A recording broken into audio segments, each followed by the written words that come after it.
बाकी वरिया मैया सागरा खनावै हो नगर के लोग वैनाय माई के रोकल बटिया हो नगर के लोग वैनाय उतरा की ओरिया मैया पोखरा खनावै हो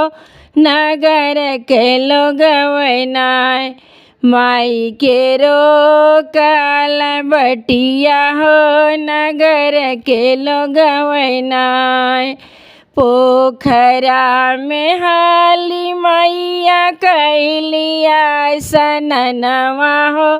कररवा बैठिनाय माई झार लंबी के सिया हो कररवा बैठिनाय मैया झार लंबी के सिया हो कररवा बैठिनाय मैया झार लंबी के सिया हो कररवा बैठिनाय घोड़वा चढ़ल आवया सुराही रजवा हो कि कई न लेतियु नाय हमरे संगमा बियाहवा हो कि कई न लेतियु नाय घोड़वा चढ़ल आवया सुराही रजवा हो कि कई न लेतियु नाय हमरे संघर चिबियाहवा हो कि कई न लेतियु नाय पहिला ही चिठिया मैया स्वर्ग लोक भेजली हो पहिली चिठिया नाय मैया ब्रह्मा आगे भेजी हो पहिली चिठिया नाय मैया ब्रह्मा आगे भेजली हो पहिली चिठिया नाय चिठिया पढ़त ब्रह्मा मन मुस्कैले हो कौन असुरा नाय करई देवी से बियाहवा हो कौन असुरा नाय करई देवी से बियाहवा हो कौन असुरा नाय दूसरा ही चिठिया मैया पातले में भेजली हो दूसरी चिठिया नाय मैया विष्णु आगे भेजली हो दूसरी चिठिया नाय चिठिया पढ़त विष्णु मन मुस्कैले हो कौन असुरा नाय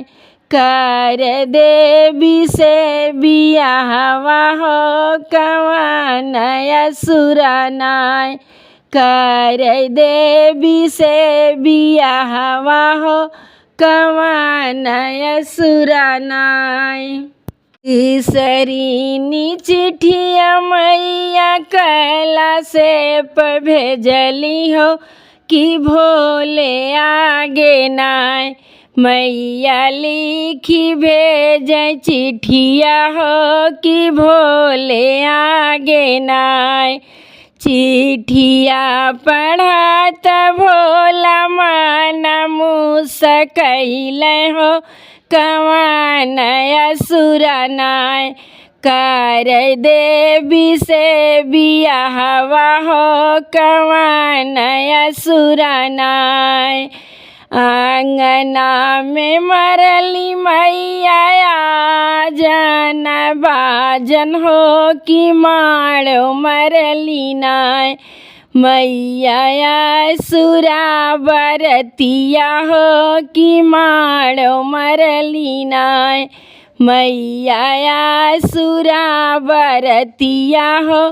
कि मारो मरली नाय कोहबर मार मैया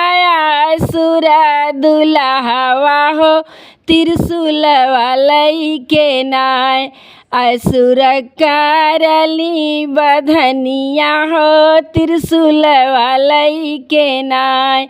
कोहबर मार मैया असुर दुल्हवा हो त्रिशूल वालई के नाय